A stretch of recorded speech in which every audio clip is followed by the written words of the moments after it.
Hello, welcome back to another episode of RAVE RPG, the podcast where I get rants from people that are very passionate about something to do in their RPG community, their life. We just talked to Jefferson J. Thacker about crafting for aesthetic reasons. You put minis on the table, you put foam car on the table, and well, you got to check out the last episode. But at the end of that episode, we conjured up one of my favorite interviewees when I did Attack of Opportunity and delved into the world of Little Red Dot, and we spoke with Chelsea. She has graciously offered, at the drop of a hat, I might add, to come back and talk about something she is passionate about: dark storytelling, but in a safe place. Right after this.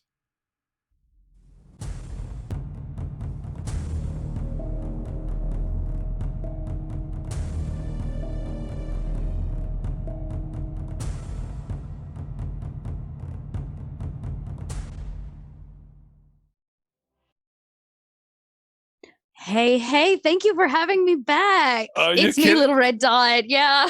I loved interviewing you. Like I get excited about interviewing people, and we ran the entire Attack of Opportunity show, but I had to put the show down because it was getting harder and harder to match up scheduling. So the fact that you and Jefferson J just dropped up on an Easter Sunday, I am so excited, because this show is probably going to be based on the fact where I'm just going to ask people to send footage of their rant and slot it in. So I know you've got to run away to a meeting. So let's talk about how you've enjoyed. Are we at an interest level, an enjoyment level, a passion level, or an obsession level of dark storytelling in a safe place? Wow. Obsession, that's a very strong term, which, I know some of us get there on the obsession level. I don't know if I'm there yet, but I'll tell you, it didn't start this way. I think I've slowly worked my way up the scale as I've done more and more of this kind of dark, what I call dark storytelling, or kind of, and it doesn't always have to be horror, for the record. Not everything is horror. But I might be cusping on the obsession level. I'm actually closing out a campaign that's been kind of a dark sci-fi game, and it's been running for 50 sessions. And we're finally closing it out. So maybe it is an obsession. It is an obsession. That's a lot of time. Let's like, I know we're on limited time. I asked for a 3 to 30 minute rant, but we would always have you back to expound. So let me see if I can't put you in a box or get you on one lead. When you say dark storytelling, are you talking about things that have a very dark theme? Where there's a lot of oppression, that type of thing, where like we're talking like gothic horror, or the rainy town and things. It's like a plague village or that kind of thing. You're talking about sci-fi horror, like things go bump in the night. Like where we branch. All of the above, right? Because they're all dark storytelling. So I'm actually working on a project right now. All right, well, y'all ready for a rant? Here we go. So I'm working on a project right now, and one of the pieces that I've been given to write is all about this kind of larger concept of darkness. What is the darkness? And there are a lot of games that like manifest this concept of evil or darkness in certain ways, right? You've got Coriolis does it, the Alien game does it in certain ways. I think Free League's really the master at it, in my opinion, in terms of who is out there like doing this. But then of course you've got things like World of Darkness, which is literally a world about darkness, and darkness in this larger concept takes forms in many ways. It is the horror of the xenomorph. It is this idea of the encroaching darkness of space. It is the darkness of telling a story. Right now I'm playing in a historical campaign, a World War II historical campaign, and we're SOE agents in the middle of occupied France as the SS has just kind of started to rise to power, and they've just bridged the line into Russia. And so you've got this kind of dark storytelling of what is it to be an SOE agent and have to make hard decisions. What is the sacrifice? How do you save people in a time when you can't even feed yourself? And so it's this really interesting concept, this concept of dark storytelling, where we are floating around hard topics, where we are living out moments in different stories, whether ours or from other cultural backgrounds, that allow us to face the hard reality of things. It's almost like the research that they've done on dreaming has informed us that we dream to deal with the things that we cannot deal with in our waking state. So sometimes that means to get our bodies prepared for something. A lot of the research they've done has actually been around video gaming and putting people in a video game, and they get to a point in that same level where they do it over and over and over again, and they never can beat it. They can't do it. But if you give that person a single night's rest, they will be able to get up the next day and finish it almost instantly. Why is this? What is this concept behind needing to face the thing or do the thing that we can't do in our waking state?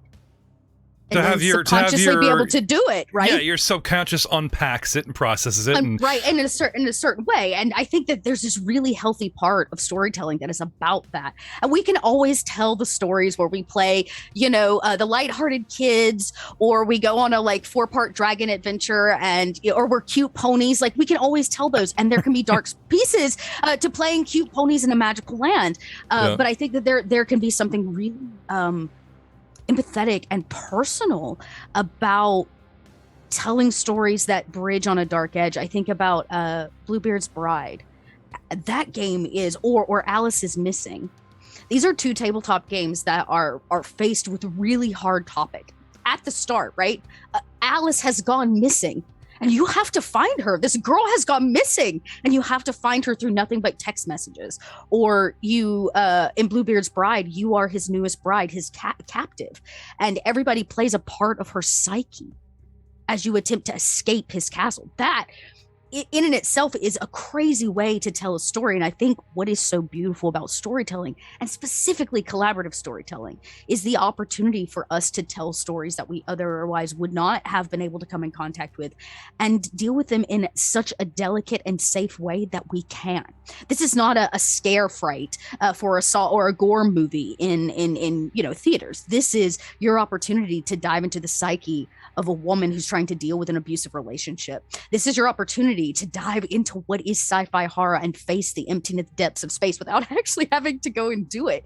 It's this really cool opportunity to share a space with people, hopefully that you trust and love, and get to tell a story that can be both therapeutic and empathetic and heartwarming in certain ways, because of course the goal is to always get past the darkness or face it, face that fear, face that trouble, face that trial.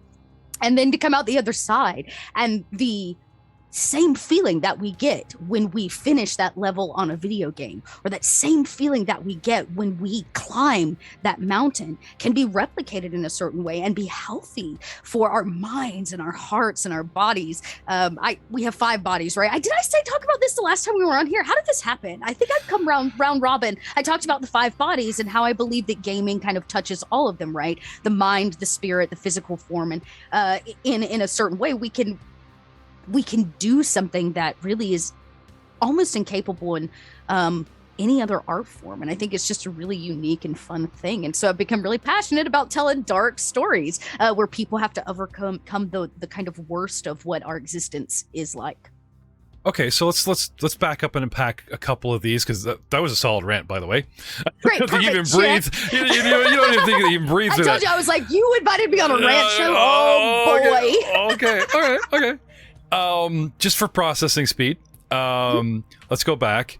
So the allure of I know these have gotten popular. Like, there is some Dead in Space video games. There is the Call of Cthulhu RPG. There's a lot of that. People enjoy being scared, and that the jump scare aspect and that type of thing, or overcoming the darkness, whether it's in physical form like a monster, or people that are not supposed to be dark, your neighbor, the government, whether it's secretive or an attacking force like an occupying army and everything. And again, this is a very lit topic considering what's going on in the world today. But it's true. As you said, because it is fiction, because you're telling a story, it may actually help you in a safe space around a collaborative storytelling group that are all into it. You're not forcing this on anybody. Everybody shows up going, well, that sounds cool. Let me try, right? Let's talk about Bluebeard. Everyone's seen the Disney movie Inside Out. All the little characters running around the kid's brain, right? I'm assuming this is something that takes that and really runs with it.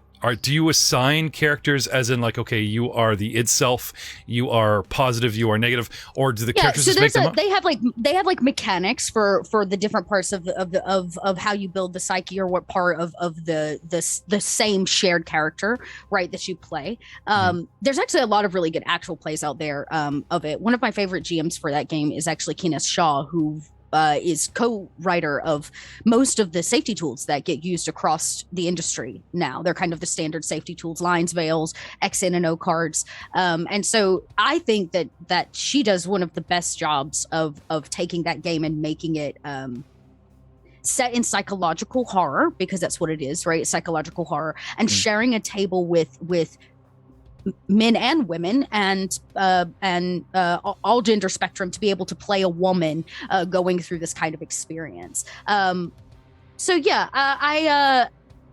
It is basically, yeah. So basically, there's mechanics for picking which part of the psyche, and then it's which part of the psyche is in control at what point in the game. And so that's kind of how you pass control, if you would, or pass the ball at the table to be able to take control of that moment, or which psyche is going to be best to deal with the problem at hand, which I think is really interesting. Very concurrent Moon Knight. I don't know if you started watching that series. Yes, I have. It's very concurrent Moon Knight in that regard. It's a little less like multiple personalities and one of like, okay, in this moment, fight or flight kicks in. Do I fight or do I flight? All right, we're going to give it to flight. Flight tells me to run, right? And so there's a little bit of this kind of shared space, which I think is really, really interesting. But it is around a very difficult topic of a person who is dealing with okay, Bluebeard, he killed his brides. That's the story, right? He locks them up in a tower, and it's a German fairy tale, and he finds that one of the brides finds all of the corpses of the brides that he keeps in basically ice tubes in the basement of his castle. And then it's about her escaping. And so that is kind of the setup, is you're trying to escape.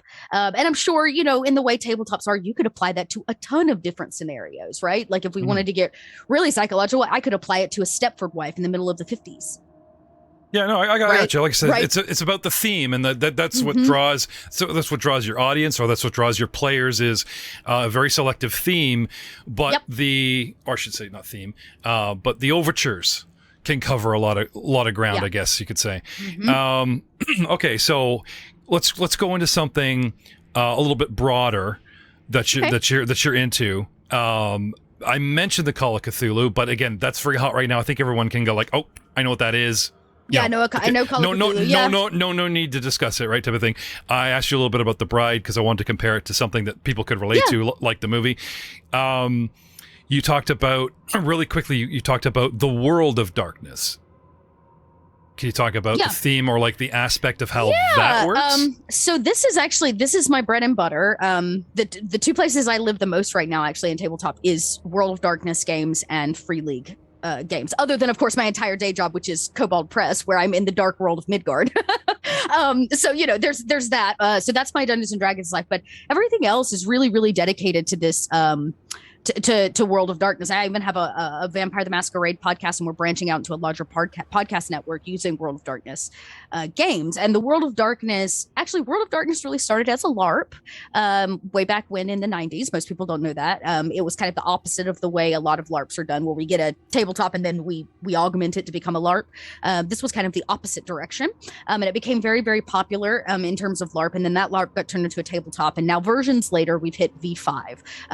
That is what has been put out by Paradox under the World of Darkness brand, is kind of the newest rendition. But World of Darkness is basically modern day. It is, our world as you would see it, filled with dark supernatural, where things are even darker in this place than they are with what we face today. But instead of playing the humans that are facing the darkness, you actually play all the many supernatural darknesses, whether that is vampires or werewolves or wraiths or fae that come in and steal children, or are dealing with dark themes. I think vampire tends right now to be my favorite. It's also probably what I play the most, but one of the things I love about it is the game is actually telling the story of kindred who are trying to hang on to their humanity. Right. Like a vampire has to feed. You have no choice. Right. Make that clear. So the game gives you something going, I'm very sorry, you have to do this, but how you go about it. Yeah. Right. But how you go about it. to you. Right. So you're the bad and guy. So how do you play that? And there's actually a humanity bar. And once you get to a certain point and you lose a certain amount of humanity, you're not even really a playable creature anymore. You've given yourself to the darkness, in essence, right? You're too far down the darkness hole. And this can come in a variety of ways. And with vampire, one of the things that they do is you have what are known as touchstones. These are the human things, the mortal things that tie you to that world. Maybe it's an old relative or a child, or I've had all kinds of people in the past. Like one of my characters was illiterate until a librarian taught her to read, and so she has this deep connection, right, with this touchstone. And these touchstones are what keep you tied to your humanity. So if they accidentally die, or you go into a fit of rage, which is part of the mechanics, and you accidentally kill them, your humanity drops down that line, because the thing that was tying you to the mortal realm, the thing that was keeping you away from the beast, is less now. It's not there. And so there's this kind of essence of storytelling, which is about how do you play a monster? You are a vampire, a blood-sucking fiend, okay? How do you play a kindred in this dark, dark world and still try to hang on to your humanity as long as you can? Now, that's a very interesting take on a dark world, because it's really about the story of hanging on to your humanity, the things that you may have to do along the way. And not really this idea of like saving. Maybe you choose to save people. Maybe that's your heroic thing, but it's not really about saving people. It's about saving yourself. And I think there's something really dark and kind of edgy about that. That is really, really fun. And I've watched incredible games, right, where people have collaboratively told stories about kindred losing their humanity or gaining their humanity for something that they did. That can be very powerful. And there's no redemption. Like, they've got you walking in between, sorry, the ceiling is here, there's no redemption for you. You got to walk in the gray, and there is sinking. There is falling off, and there is, sorry, the DM takes your character because you've lost by losing it, turning over, that type of thing. There's a couple systems. The Star Wars Saga system that we're into, like, has the giving your character the dark side is something that in Star Wars, if you can think of just a simplified way of relating to that. Just started watching, I know this is really old, but the wife and I just started watching Legacies and Vampire Diaries and stuff. Yeah. And it's another, like I said, it's or Shadowhunters is another good show or something. It's like they get into the perspective of both. But one thing I liked about Vampire Diaries is they bring out the good guys later, and they're assholes. They're just, you realize they're trying to protect humanity and do stuff, but the way they go about it, it's like they're so gritty and everything. It's so inhumane almost, you know? Yes, and you have the creatures that are like, they don't. There's this. I guess you get into some of the themes of like possibly self-loathing, depression. Like anger, self-hatred of being who you are, and that type of thing. And then that oftentimes, we see that stereotypical like sire, or hating the sire, right, the person that sired you because they turned you into this monster. That tends to be a great theme, right, of how do you deal with somebody taking your life from you and putting you into this whole other life. It's funny, actually, with this darkness mechanic that I'm writing for this project, I've been doing a lot of research on the variety of tabletops and how that they use this kind of darkness, or I call it corruption mechanic, is another great way to look at it. We see that a lot, of course, with our Call of Cthulhu's. The Alien game uses panic, which is a mechanic when you're faced with something horrific, like a xenomorph, So it's a very interesting. I've been doing a lot of research. Vaesen, which is another like Nordic horror game put out by Free League, has some really beautiful stuff in it. I think about some indie games like Good Strong Hands by Nerdburger Craig. And Nerdburger Games put that one out, and that one's kind of your Dark Crystal, right, where it's this beautiful fantasy place, but there's this ever encroaching darkness that is there, and it seeps into everything, and it corrupts the world. And the more light that you bring to it, the more the darkness is drawn to you. And what does that look like as a hero who's trying to heal this world? Can you take on the corruption and heal it? And so there's lots of different ways that this manifests in a lot of different games. But I think one of the things that we're seeing is we've told the story of what it is to just be like golden age superheroes, where everything is wonderful and light, and I imagine sometimes we get those in our games, but there really is something beautiful about being able to tell a game like Tales from the Loop or Kids on Bikes, where we're kids facing things that kids should never have to face. And in doing so, they learn something about themselves. They overcome bullying and the things that we face as children and teenagers in social society. And so I think there's so many topics that can be faced. Right, in a really safe way. Of course, this is why we use safety tools, in a really safe way with people that we love, and we can tell stories that touch us just as much as anything we might see on a Netflix binge night, or even in a book, in one of those books that just touches us to our core. Like we can tell those kinds of stories, and I think being the people that tell those kinds of stories and being the person telling the story is almost way more impactful than being just an audience watching one. Helping the audience relate. Kids on Bikes, I believe, was inspired by Netflix Stranger Things. Yes, correct. Was it not that type of thing? It was. Tales from the Loop. You may have seen the television show. I have so many questions that would start new rants. Now, the reason Chelsea's here going a mile a minute because she says I've got till 2:30, and that's a hard sell, and we've reached that point. So I'm hoping that we could explore another passion of yours or more on this topic. Come back around. But again, the idea of this this show, Rave RPG, is a 3 to 30 minute rant. To when you're done, the audience is going to go, I'm going to look into that, or well, that's their opinion on that, and it's not my thing, but they may not be even my opinion, but may appreciate like what they have or like what they're into. But there's one thing I find about a passionate rant is it can garner interest. Enthusiasm sells, as Jefferson said, and I really, really appreciate your enthusiasm. I've been talking to the Little Red Dot, and you mattered your resume in the rant, which is impressive because you're working at Cobalt Games, you're doing Midgard, you're doing all this stuff during the interview. Also, if you want to check out her interview where she talks a little bit more about herself and her career and some of the things that you've been doing. Again, lots of interrupting from me on her interview, Little Red Dot at the Attack of Opportunity show. Thank you so much for being on the show tonight. And got to have everybody back, because I just realized setting up this show in the first baby step episodes, there's more. We need bigger. I could run for hours. Like, give me another topic, everybody. Thank you so much for having me. I appreciate it. And y'all, come find me over at Cobalt Press. That's where I spend a lot of my time telling stories. And the rest of the time, I'm out there where Little Red Dots can be found. Thank you so much.